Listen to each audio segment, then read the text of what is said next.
सभी को नमस्कार। हम आप सभी का स्वागत करते हैं अपने इस जीके जीएस सीरीज़ में। तो चलिए शुरू करते हैं हम आज का अपना लेक्चर, और जिसमें शुरू करते हैं अपने पहले सवाल से। तो जो हमारा पहला सवाल है वो है, ग्रीन चैनल है एक। पहला ऑप्शन जो है वो है डाक सेवा, दूसरा ऑप्शन है आकाशवाणी चैनल, तीसरा ऑप्शन है दूरदर्शन चैनल और चौथा ऑप्शन है टेलीफोन सेवा। और इस सवाल का जो सही जवाब है वो है ऑप्शन नंबर ए, यानी डाक सेवा। भारत में डाक सूचकांक प्रणाली की शुरुआत किस वर्ष हुई? पहला ऑप्शन है 1952, दूसरा ऑप्शन है 1998, तीसरा ऑप्शन है 1972 और चौथा ऑप्शन है 1970। इस सवाल का जो सही जवाब है वो है ऑप्शन नंबर बी।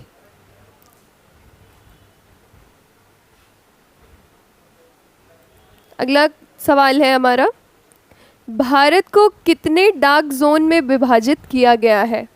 भारत को कितने डाक जोन में विभाजित किया गया है? हमारा पहला ऑप्शन है 2, दूसरा ऑप्शन है 6, तीसरा ऑप्शन है 8 और चौथा ऑप्शन है 10।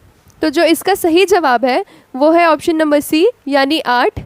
भारत को 8 डाक जोनों में विभाजित किया गया है। अगला सवाल,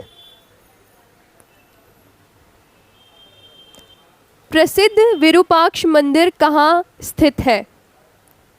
पहला भद्राचलम, दूसरा चिदम्बरम, तीसरा हम्पी और चौथा इनमें से कोई नहीं। तो जो इस सवाल का सही जवाब है वो है ऑप्शन नंबर सी, यानी हम्पी। चलिए बढ़ते हैं हम अब अपने अगले सवाल पर। हमारा अगला सवाल है, हिंद भारत की जनता के संदर्भ में हिंदू शब्द का प्रथम बार प्रयोग किया था। यहाँ पर हमारे पास 4 ऑप्शंस हैं।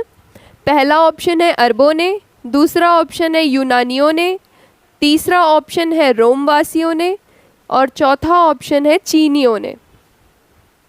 तो जो इसका सही जवाब है वो ऑप्शन नंबर ए है, यानी अरबों ने ही सबसे प्रथम हिंदू शब्द हिंद भारत की जनता के लिए इस्तेमाल किया था। अगला सवाल है, मोहनजोदड़ो कहाँ स्थित है? ये हर एग्ज़ाम के पॉइंट ऑफ व्यू से बहुत इम्पोर्टेंट क्वेश्चन है। वैसे सारे क्वेश्चंस इम्पोर्टेंट है, पर इवन इसका जो इम्पोर्टेंस है वो ज़्यादा ही है। मोहनजोदड़ो कहाँ स्थित है? पहला सिंध, दूसरा गुजरात, तीसरा उत्तर प्रदेश और चौथा पंजाब।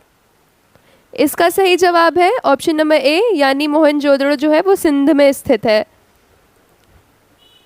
अगला सवाल है, महात्मा गांधी ने सत्याग्रह क्रियाविधि सबसे पहले कहाँ प्रस्तुत की? पहला ऑप्शन डांडी, दूसरा ऑप्शन अहमदाबाद, तीसरा ऑप्शन खेड़ा और चौथा ऑप्शन चंपारण। तो जो इस सवाल का सही जवाब है वो है ऑप्शन नंबर डी, यानी चंपारण। अगला सवाल है, बैंकिंग के क्षेत्र में सीबीएस में सी का पूर्ण रूप क्या है?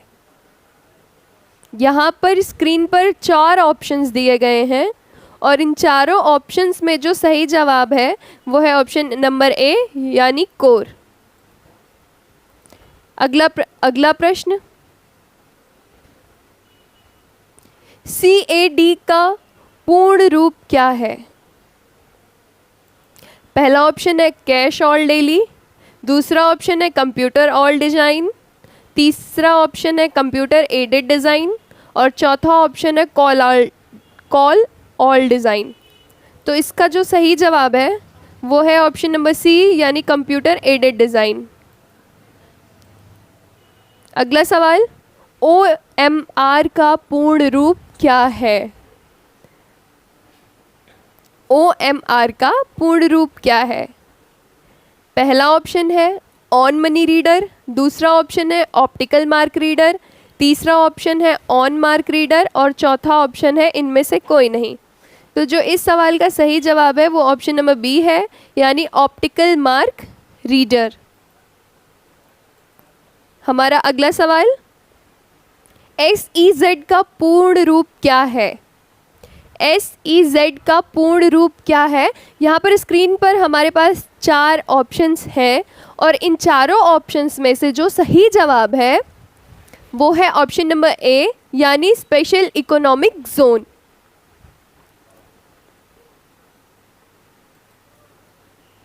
हमारा अगला सवाल है, WLL का अर्थ है?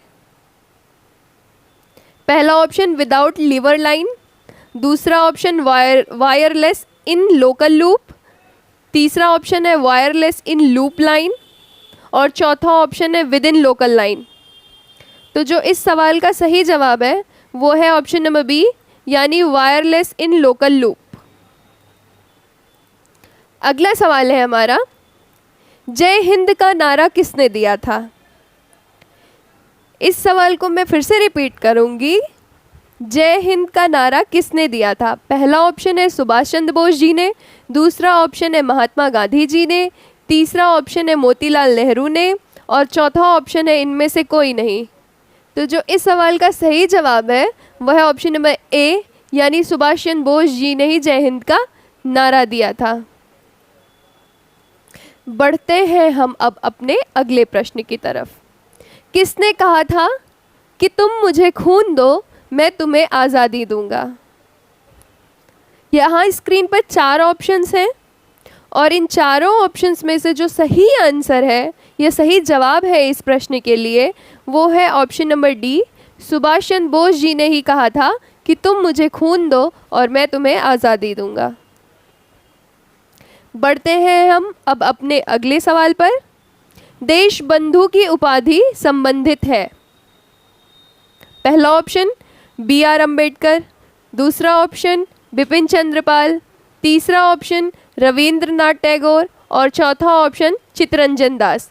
तो जो इस सवाल का सही जवाब है वो है ऑप्शन नंबर डी, यानी चित्तरंजन दास।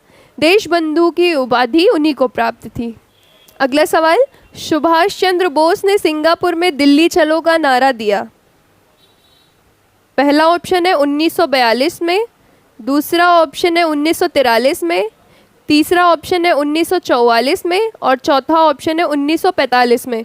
तो जो इस सवाल का सही जवाब है वो है ऑप्शन नंबर बी, यानी 1943 में सुभाष चंद्र बोस जी ने सिंगापुर में दिल्ली चलो का नारा दिया था। अगला सवाल है, गांधी इरविन समझौता किससे संबंधित है? गांधी इरविन समझौता किससे संबंधित है?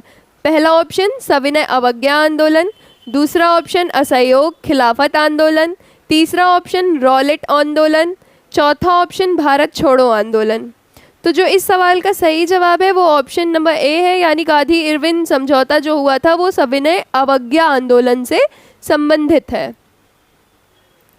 अगला सवाल, महात्मा गांधी को सर्वप्रथम राष्ट्रपिता किसने कहा था? पहला ऑप्शन वल्लभ भाई पटेल, दूसरा ऑप्शन JL नेहरू, तीसरा ऑप्शन सुभाष चंद्र बोस और चौथा ऑप्शन चंद्रशेखर आज़ाद। तो जो इसका सही जवाब है वो ऑप्शन नंबर सी है, यानी सुभाष चंद्र बोस जी ने ही महात्मा गांधी को सर्वप्रथम राष्ट्रपिता कहा था। अगला सवाल, कायदे आज़ाद किसे कहा जाता है? यहाँ हमारे पास स्क्रीन पर 4 ऑप्शंस हैं। पहला ऑप्शन है मोहम्मद अली जिन्ना, दूसरा ऑप्शन है जवाहरलाल नेहरू, तीसरा ऑप्शन है भगत सिंह और चौथा ऑप्शन है महात्मा गांधी। इन सभी ऑप्शंस में से जो सही जवाब है या सही आंसर है वो है ऑप्शन नंबर ए, यानी मोहम्मद अली जिन्ना।